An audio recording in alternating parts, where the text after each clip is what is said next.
இயேசுவோடைய வரை ஒரு சின்ன ஒரு பார்ட் பண்ணி பார்க்க போறோம்.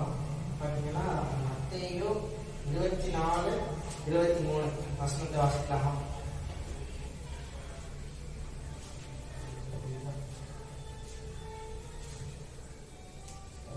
மத்தேயு 24:23.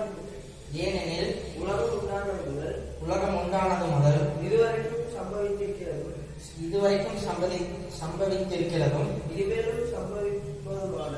இனிமேலும் சம்பவிக்க போகுமான மிகுந்த உபத்திரவம் அப்போது உண்டாயிருக்கும். ஆண்டவருடைய வருகைக்கு முன்னாடியே வந்து பார்த்தீங்கன்னா நிறைய அடையாளங்கள் நடக்க ஸ்டார்ட் ஆகும். ஆண்டவருடைய வருகைக்கு முன்னாடி பார்த்தீங்கன்னா ஜலப்பிரளயம் வரும், வானத்தின் மதங்கள் திறக்கப்படும், பூமியினுடைய ஊற்றுக்கண்களை திறக்கப்படும். அப்ப பாத்தீங்கன்னா மனுஷகுமார காலத்துல இப்படி நடக்கும். நோவாவுடைய காலத்துல நடந்தது போல மனுஷகுமாருடைய காலத்திலேயே நடக்கும் ஆண்டவர் சொல்லியிருந்தாரு. இந்த மாதிரி மிகப்பெரிய அழிவுகள், அப்புறம் கொள்ளை நோய்கள், நிறைய பேர் இறந்து போயிடுவாங்க. அப்படிப்பட்ட கொள்ளை நோய்கள், யுத்தங்கள், தேசத்துக்கு விரோதம் தேசமும் ஜனத்துக்கு விரோதமாய் ஜனமும் விளம்பும். இப்படிப்பட்ட காலகட்டத்தில் நம்ம வரும் பொழுது ஆண்டவர் வந்து ஒரு ஃபிராக்ஷன் ஆஃப் த செகண்ட் ஒரு ஸ்கேன் பண்ற மிஷினை வச்சு நம்ம ஸ்கேன் பண்ற அந்த ஸ்பீடுக்கு ஜிபேல நம்ம கியூஆர் கோட் ஸ்கேன் பண்றோம். அந்த செகண்ட் ஒரு ஃபிராக்ஷன் ஆஃப் செகண்ட்ல இந்த கியூஆர் ஸ்கேன் பண்ணும்போது டக்குன்னு போகும் அந்த பேமெண்ட் பண்ற அந்த நபருடைய பேருக்கு. அந்த மாதிரி செகண்ட்ல ஆண்டவருடைய வருகை பூமிக்கும் பருவத்துக்கு இருக்கும். அதுதான் அந்த ஸ்பீட் ஆஃப் த டைம். அது வந்து ஒரு நிமிஷம், ஒரு செகண்டுக்கு ரொம்ப கம்மியான நேரத்துல ஆண்டவர் பூமிக்கு வருவாரு. அந்த டைம்ல ஆண்டவர் வந்து போன கூட பூமியில மகா பெரிய பஞ்சமும் கொடிய உபத்திரவ காலமும் உண்டாகும். அதாவது 3 வருஷம் 3.5 வருஷம் உபத்திரவ காலமும் 3.5 வருஷம் மகா உபத்திரவ காலமும் இருக்கும். அந்த டைம்ல வந்து பாத்தீங்கன்னா சத்ருவானவன் வந்து கட்டு வைக்கப்பட்டிருப்பான். அதாவது கேட்டி மகனாகிய பிசாசு வந்து எழும்பி அந்திகிறிஸ்துவின் ஆவி வந்து எல்லா பக்கமும் வந்து பரவலாக போக தொடங்கிடும். அந்த அந்திகிறிஸ்துவின் ஆவி வந்து ஆளுகை வந்து ஸ்டார்ட் ஆயிடும் பூமியில. அப்ப பாத்தீங்கன்னா ஆண்டவர் வந்து வானத்துல இருந்து பூமியை கண்ணோக்கி பார்த்து கொண்டே இருப்பாரு. அப்ப இருக்கிற எல்லா கிறிஸ்தவர்களுக்கும், கைவிடப்பட்ட கிறிஸ்தவர்களுக்கும் மிகப்பெரிய ஒரு இழப்பு வந்து பரலோகம்.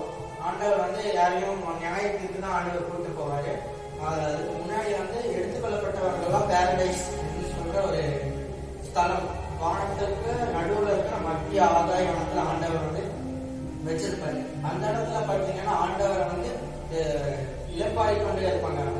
பழைய ஏற்பாட்டு பரிசுத்தவான்களும் இப்ப மரித்த புதிய ஏற்பாட்டு பரிசுத்தவான்களும் ரத்த சாட்சியாக மரித்தவர்களும் கிறிஸ்துவ ஊழியர்கள் தேவத்திட்ட மரித்தவர் எல்லாருமே, கர்த்தருடைய நாமத்தில் மரித்த எல்லாருமே இப்போ இங்கிருந்து மறுரூபமாக்கப்பட்ட எல்லாருமே அந்த இடத்துல வந்து செட்டில் ஆயிருப்பாங்க. இந்த 7 வருஷத்துல வந்து ஆண்டவர் வந்து மணவாட்டியான தன் சபையை எடுத்துக்கொண்டு போய் அந்த 7 வருஷம் கல்யாணம் நடக்கும் ஆண்டவருக்கும் நமக்கும்.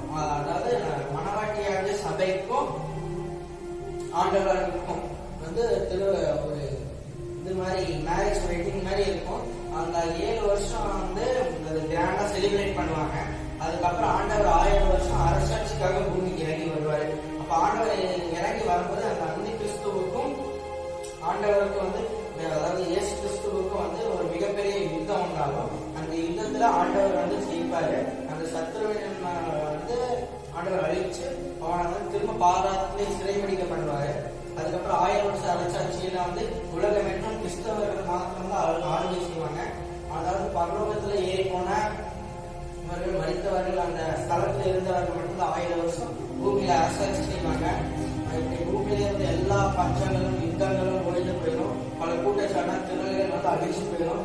ஆனாலும் ஆண்டவர் வந்து ஒரு 65 படைக்கிறது போல ஆண்டவர் வந்து இங்கிருந்து மறிக்கப்பட்டவர்கள் மேல போயிருந்தவங்களும் திரும்ப கீழே வந்து ஆண்டவர் வந்து தொழுது கொள்வாங்க.